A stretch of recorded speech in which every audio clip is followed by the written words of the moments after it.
Comedy and danger, I love it. In fact, I think the person who probably did it best in all the films was Oliver Reed in Munchausen as Vulcan.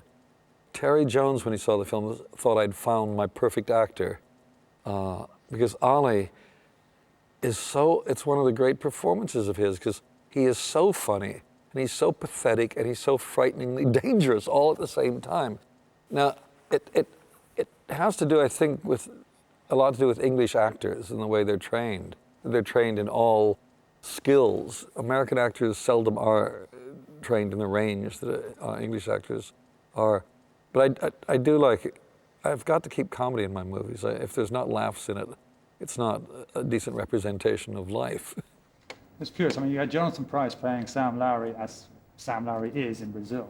But then you subsequently used him in these rather meaner situations.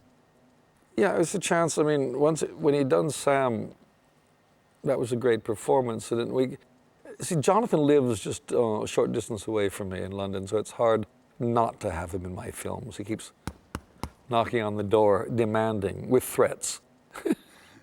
And so I like the idea of him being the opposite character in Munchausen, where he's just the opposite. He's the voice of reason, and he's the bad guy.